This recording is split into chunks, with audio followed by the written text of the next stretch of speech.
Hello दोस्तों, नमस्कार।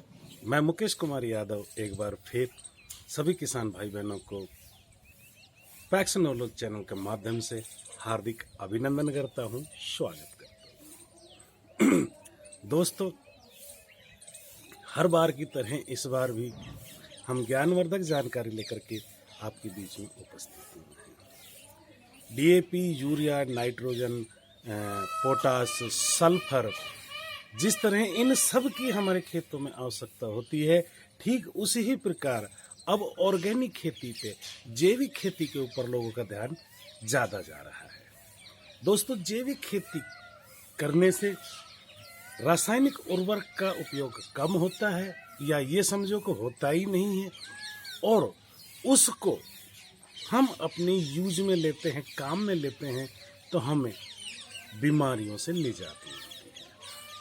दोस्तों, ऑर्गेनिक फसल जब बाजार में आती है तो उसका रेट भी अच्छा मिलता है, हमें उसका दाम भी अच्छा मिलता है। क्यों मिलता है? क्योंकि वो शुद्ध होता है, उसको लोग अधिक पसंद करते हैं, लोगों का विश्वास है। तो दोस्तों, इसी ही कड़ी में आगे बढ़ते हुए आज मैं जो चर्चा करने वाला हूँ आपसे, वो वर्मी कंपोस्ट पे करने वाला हूँ। और वर्मी कंपोस्ट में मैं आपको बताने वाला हूँ कि वर्मी कंपोस्ट होता क्या है, वर्मी कंपोस्ट के लाभ क्या हैं,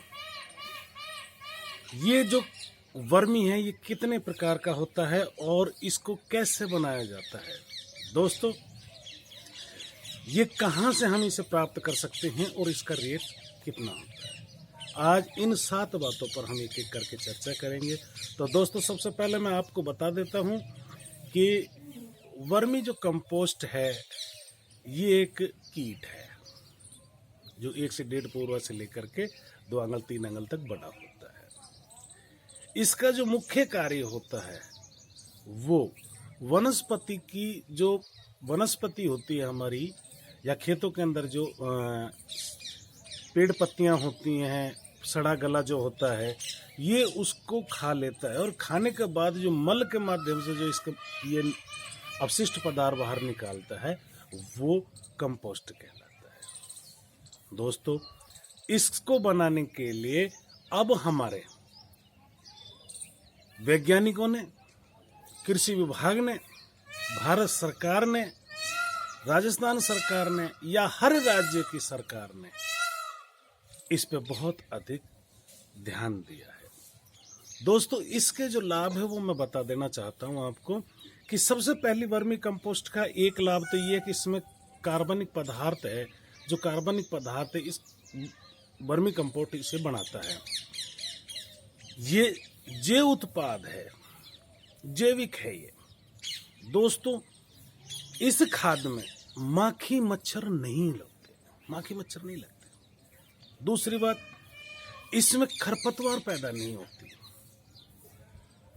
इस खाद से खरपतवार का नाश होता है, खरपतवार नहीं बढ़ती इसमें।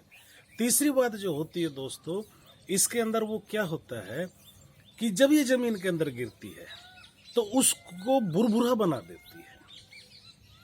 जब वर्मी कंपोस्ट खाद के अंदर चलते हैं, खेत के अंदर चलते हैं, तो उसके चलने से, उस जमीन की भुरभुरी होने से उसमें एयर पास हो जाती है, हवा का आवागमन बन जाता है। जब हवा का आवागमन बन जाता है तो पौधे की वृद्धि होती है। इसके अलावा दोस्तों, इस वर्मी को किसान का मित्र कहा जाता है। दोस्तों, इसके प्रकार की बात करें कि भाई ये वर्मी है, ये कितने प्रकार का होता है, तो दोस्तों ये 500 प्रकार का होता है। कितने प्रकार का होता है? 500 प्रकार का होता है। दोस्तों, इसे कहाँ से प्राप्त करें, कहाँ से लें इसको लेने के लिए आपको अपने एग्रीकल्चर सुपरवाइजर से मुलाकात करनी पड़ेगी। कृषि अधिकारी के पास, एओ साहब के पास जाना पड़ेगा। आपका जो ग्राम सेवक है, ग्राम अधिकारी है, कृषि अधिकारी है, जो एग्रीकल्चर ऑफिसर है, आप उनसे संपर्क कीजिए। वो आपका इसका तरीका बताएंगे, आपके निकट ये कहाँ मिलता है, कैसे मिलता है, वो सारी विधि वो आपको बता देंगे। इसके अलावा आप कहीं से भी नेट पे सर्च कर लेना, आपके आसपास जो भी स्टोर होंगे वहां से आपको उपलब्ध हो जाएगा। इसे आप सरकारी डिपार्टमेंट से, कृषि विभाग से भी ले सकते हैं और प्राइवेट भी आप ले सकते हैं। दोस्तों इसे आप अपने लिए तो बना ही लेंगे, अपने लिए तो आप बना ही लेंगे, इसके अलावा उत्पादन के तौर पर दूसरों को देने के लिए भी आप इसको बना सकते हैं। दोस्तों इसकी जो रेट होती है वो रासायनिक खादों की तुलना में बहुत कम होती है। रासायनिक खाद जो हमारा आता है मार्केट में उससे इसकी काफी कम होती है। दोस्तों जो मैं बात बता रहा था कि इसको बनाएं कैसे, तो इसको बनाने का एक सीधा तरीका मैं आपको बताता हूं जो मेरी समझ में आता है, जो मैंने पढ़ा है, सुना है, देखा है। दोस्तों सबसे पहले हम गोबर की बेड बना लेंगे। बेड का मतलब गोबर इकट्ठा कर लेंगे 1 से 1.5 फीट की ऊंचाई का। ध्यान रहे कि कम से कम मिट्टी इसके अंदर जाए। फिर उसके ऊपर पानी छिड़केंगे, पानी डालेंगे उसके ऊपर, उसको ठंडा कर देंगे। वो गोबर ठंडा हो जाएगा। ठंडा होने के बाद उसमें हम वर्मी डालेंगे। जिन कीटों की हम चर्चा कर रहे हैं, जो किसान के मित्र हैं, किसान के दोस्त हैं, उनको उसके ऊपर डाल देंगे। उनको डालने के बाद उसके ऊपर या तो केला के पत्ते डाल दो, भाई जो केला के पत्ते होते हैं ना वो डाल दो, या फिर फूस डाल दो, खपरेल जिसको हम बोलते हैं वो डाल दो उसके ऊपर। धान की पूलियां डाल दो, या फिर आपके पास कुछ भी ना मिले तो जूट की जो बोरियां होती है, टाट जो होती है, उस टाट को भिगो करके उसके ऊपर डाल दो। उससे क्या होगा कि जो चिड़िया वगैरह जो ये कीट नहीं है वो आकर के उनको उठा के नहीं भागेंगे। टाइम टाइम पर आप इनमें पानी देते रहिए। और दोस्तों इसको तैयार होने में 1 से 1.5 महीना लग जाता है। 30 दिन से लेकर 45 दिन तक लगता है। वो आपकी मेहनत के ऊपर डिपेंड करता है कि आप किस प्रकार से इसको करते हो। तो दोस्तों अधिक से अधिक आप इसको अपने खेतों में यूज लीजिए।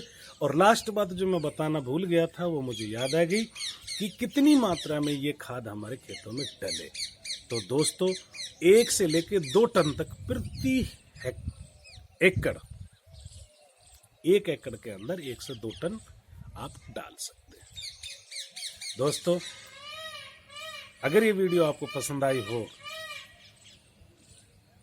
तो शेयर, लाइक और कमेंट्स जरूर करें। आपके कमेंट्स के माध्यम से हमें पता चलता रहेगा कि आप किस तरह की जानकारी लेना चाहते हो।